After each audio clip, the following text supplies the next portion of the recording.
உங்களோட டாக் சர்க்கிள தான் உங்கள்ட்ட நேர்ல பார்த்து பேசுறவங்க ஃபர்ஸ்ட் நோட்டீஸ் பண்ணுவாங்க. இது நீங்க ரொம்ப அன்ஹெல்த்தியா, டயர்டா இருக்கீங்கங்கிற மாரி மத்தவங்களுக்கு சிக்னல் பண்ணும்.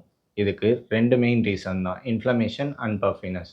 இத எப்படி குறைக்கலான்னு பார்த்தீங்கன்னா, ஒரு சாஃப்ட்டான டவல் எடுத்து அதுக்குள்ள ஐஸ் வச்சு, உங்க ஐஸ் ஏரியாவ சுத்தி ஜென்டிலா ஸ்லோவா மசாஜ் பண்ணலாம். இல்லாட்டி ஒரு ஃப்ரோசன் மெட்டல் ஸ்பூன் எடுத்து உங்க கண்ல ஒரு 30 to 60 செகண்ட்ஸ் வச்சீங்கன்னா, இது உங்க டார்க் சர்க்கிள்ஸ ரெடியூஸ் பண்ணும். உங்களோட இன்ஃப்ளமேஷன குறைக்கும். உங்க ஐஸ ஷார்ப் ஆக்கும். செகண்ட் பார்த்தீங்கன்னா, வேஸ்லின் அப்ளை பண்ணிட்டு நைட்டு தூங்குனீங்கன்னா, இது மாய்ஸ்சர உங்க ஐ ஏரியா சுத்தி லாக் பண்ணும்.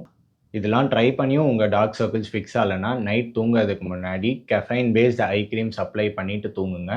இது உங்க கண்ணுக்கு கீழ இருக்க வெயின்ஸ ஷ்ரிங்க் பண்ணி, உங்க டார்க் சர்க்கிள்ஸ ரெடியூஸ் பண்ணும், பஃபினஸ குறைக்கும். ஃபாஸ்ட்டா ரிசல்ட் வேணுங்கிறதுக்காக ஒரே நாள்ல வேஸ்லினையும், கெஃபைன் பேஸ்ட் அண்டர் ஐ கிரீமையும் சேர்த்துலாம் யூஸ் பண்ணாதீங்க. வேற வேற நாள்ல தனித்தனியா யூஸ் பண்ணுங்க.